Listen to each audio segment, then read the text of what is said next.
She thought she could tear him apart in the media and walk away untouched. Thought this would be just another hit piece that would make her a star, but she had no idea what was coming. Because when you push someone who's been silent their whole life, their response might just be your last public appearance. Let's break down how one quiet guy turned into a digital predator and wiped his opponent off the map without ever raising his voice. The controversy wasn't just a slow burn, it was an immediate explosion, the kind that sent shockwaves through the internet within minutes. It all started on a late Tuesday afternoon when Julia Harper, a journalist known for her scorched earth takedowns, published what might have been the boldest and most reckless piece of her career. At 36 years old, Julia was already a veteran in the war of words, a woman who had built a reputation for exposing hypocrisy, roasting conservatives, and leaving her targets scrambling for damage control. She had taken down senators, corporate CEOs, and right-wing influencers, and she had done it with style. But this time, she wasn't just critiquing policies. She wasn't just tearing into a politician's reputation. This time, she had set her sights on Melania Trump, the article that set everything on fire.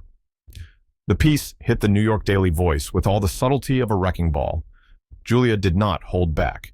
She blasted Melania as nothing more than a gold-plated, well-dressed, walking PR stunt, an accessory to her husband's political chaos. The article was filled with razor-sharp commentary about Melania's time in the White House, dismissing her Be Best campaign as a hollow, insincere PR move, and painting her as a trophy wife who never actually influenced anything. For 4 years, Melania Trump stood in the White House like an overpriced designer lamp, expensive, aesthetically pleasing, and completely useless. It was brutal. But what really blew the lid off the situation wasn't the attack on Melania. It was what Julia said about Barron Trump, bringing Barron into the crossfire.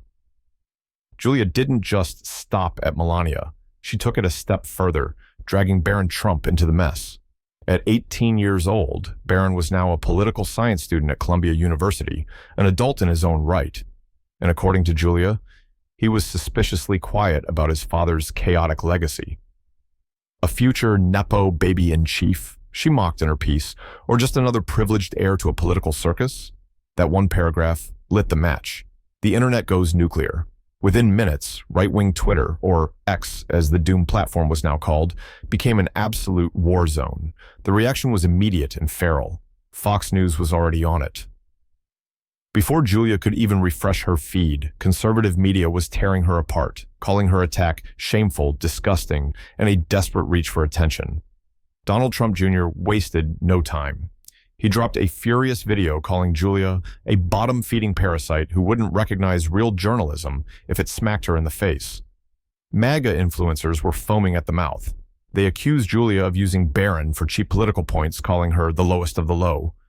Even some left-leaning commentators were side-eyeing the move, dragging a politician's wife? Fair game. Dragging a politician's adult son? That was playing with fire. And yet, Julia was unfazed. Julia doubles tone. The next evening, Julia walked into the lion's den with a smirk. She appeared on a CNN panel, completely unbothered, as the host asked if she had any regrets about bringing Barron Trump into the discussion. Her response? She laughed. If the Trumps don't want their kids scrutinized, maybe they shouldn't parade them around like royal successors. This is America, not a monarchy. The confidence. The audacity. Julia had just poured gasoline on an already raging fire, and she didn't care. The calm before the storm. For the next 24 hours, the media was pure chaos. Fox News was running back-to-back segments on Julia's unethical hit job. Right-wing influencers were calling for her to be canceled. Her Twitter feed was an absolute battlefield, filled with both praise from her supporters and ruthless attacks from her enemies. But while all of this was happening, there was one person who had stayed completely silent. Barron Trump, the ghost of the Trump dynasty. The only one who had never engaged in media fights. The one Trump who had managed to stay completely off the radar. For years, Barron had been an enigma. No Twitter meltdowns, no press interviews, no scandals. Just silence. And yet, Julia had just dragged him into the spotlight. She had no idea what was coming next.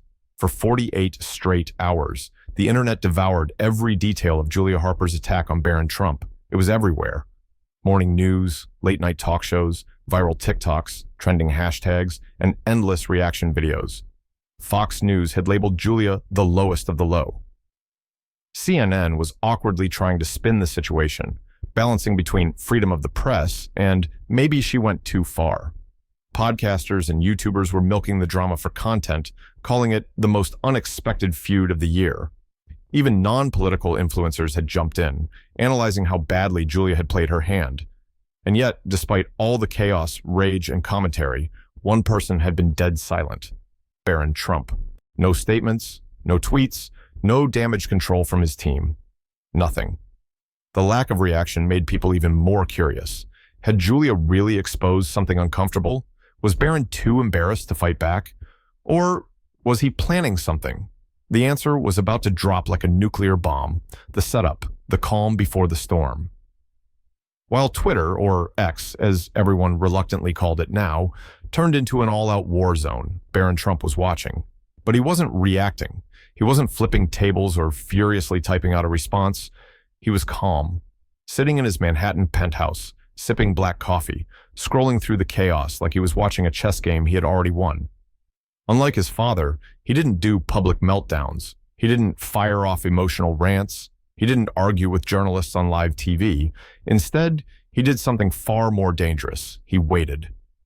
And then, at exactly 11:37 p.m. on Thursday night, he made his move. The video that broke the internet. No press release. No sit-down interview. No angry rant. Instead, one Instagram post, a video. It was simple, clean, precise. But the second it dropped, the internet stopped. Scene 1, the opening shot.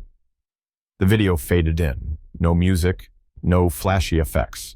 Just a black screen with one single audio clip playing, Julia Harper's voice from CNN. "This is America, not a monarchy." A pause. Then the screen cut to a Google search bar. Barron typed, "Julia Harper, net worth." The screen scrolled down. And there it was, $140,000 annual salary. For a journalist in New York City, that was barely scraping the edges of upper middle class. A silent pause. Then another Google search. Barron Trump Trust Fund. The results flashed across the screen. $80 million in assets under his name. Another long, brutal pause.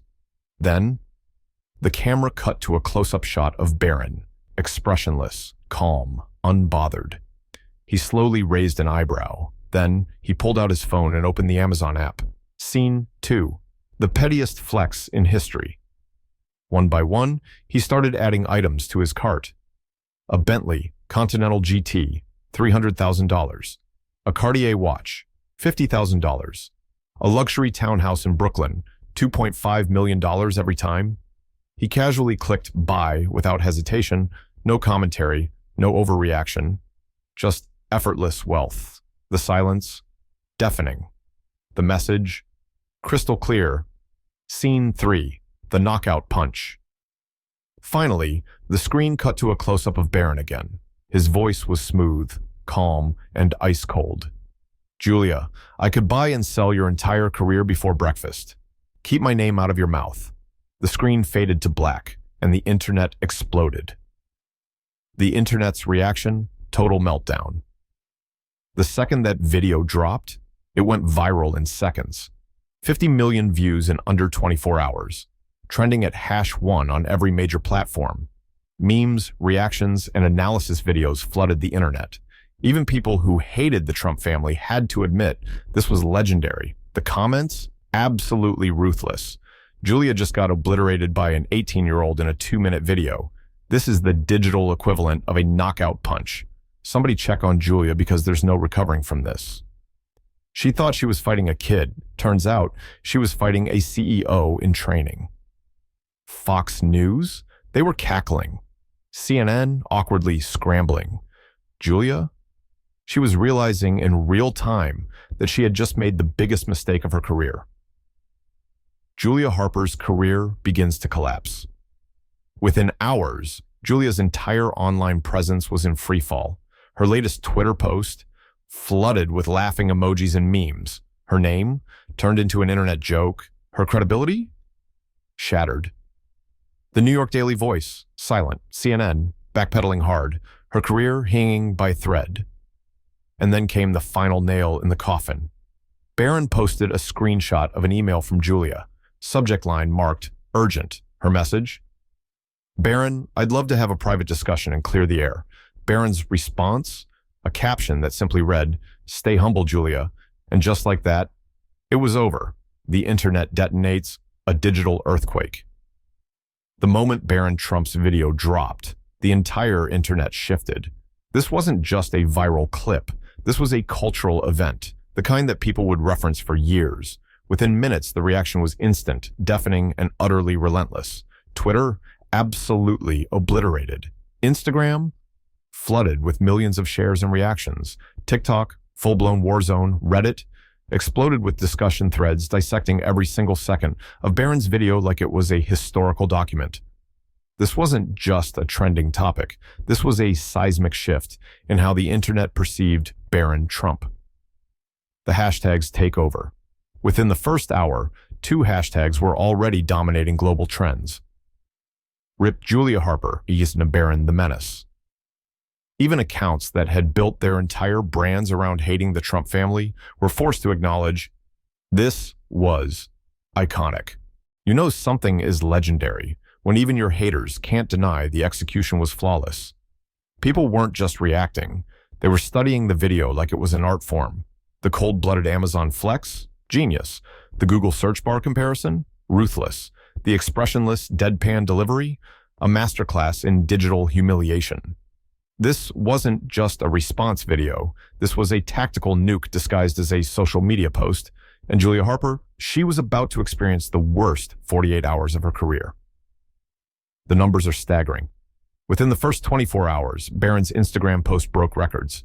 50 million views, fastest growing political response in history. Over 10 million likes across multiple platforms. Thousands of reaction videos flooding TikTok and YouTube. People weren't just watching. They were memorizing. Barron Trump had just rewritten the rules of online warfare, and Julia Harper, she was getting absolutely obliterated in real time. The comment section, a digital graveyard. If Julia had any hope of salvaging her reputation, that hope died in her own comment section. Her Twitter replies, a wasteland. Her Instagram DMs, unrecoverable. Her Facebook posts, a battlefield. Every single post she had ever made, flooded with brutal one-liners. Barron just ended your digital bloodline. Sis, how do you even recover from this? This aged worse than milk in a heat wave. The internet is forever, Julia. Hope you like being a meme. At this point, it wasn't even bullying. It was a full-scale public execution. Julia had officially become the joke of the internet. Media reaction. 2 very different stories. Fox News, absolute celebration mode. Fox News was having the time of their lives. They ran back-to-back segments dissecting Barron's response, calling it the most savage clapback in modern political history. They spun the narrative into liberal media gets a taste of their own medicine. Some hosts were even laughing on air, calling it a masterclass in humility. To them, this wasn't just Barron defending himself. This was an entire ideological moment. And CNN? They were in full damage control mode. CNN, the great backpedal begins. CNN was scrambling to rewrite the narrative as fast as possible. They attempted to defend Julia, calling Barron's response classist bullying and an abuse of privilege. But here's the problem. Even their own audience wasn't buying it. The comment sections under their own articles were roasting them. This isn't classism, this is karma. Oh, now you care about online harassment? Julia made her bed, now she has to lie in it. CNN was facing an internal crisis. They had spent years making viral moments like this happen to conservatives. Now that the tables had turned, they were losing their own credibility trying to spin it. And Julia? She was running out of lifelines. Julia's career begins to crumble. By Friday morning, Julia's entire professional life was falling apart. High-profile guests started canceling appearances on her podcast. Her Twitter engagement plummeted. Her employer, the New York Daily Voice, started subtly distancing themselves. PR reps not responding, TV producers ignoring her calls. It was like watching a sinking ship in slow motion, and then came the final nail in the coffin, the email that ended it all. At 8:23 p.m. that night, Barron posted one final Instagram story. It was a screenshot of an email from Julia Harper. The subject line? Urgent. The message? Barron, I'd love to have a private discussion and clear the air. She was begging for a truce. His response? A single caption. Stay broke, Julia. The internet imploded. Again. If the first video had set the internet on fire, this nuked it into oblivion. Twitter was in full meltdown mode. The hashtag #StayBrokeJulia hit #1 worldwide. Reaction videos were everywhere. Even politicians were commenting on it. Julia? She deactivated all social media accounts within the hour, and just like that, her entire online existence vanished. The aftermath, the birth of a digital menace. Barron hadn't just defended himself, he had done something far more dangerous. He had proven a point. He wasn't a victim, he wasn't a passive bystander, and he definitely wasn't the quiet, easy target Julia had assumed.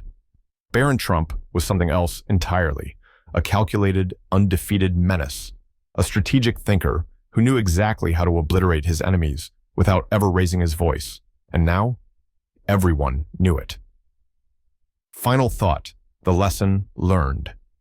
If Julia had any regrets, it was probably this. She had assumed Barron was an easy win. She had thought he wouldn't fight back.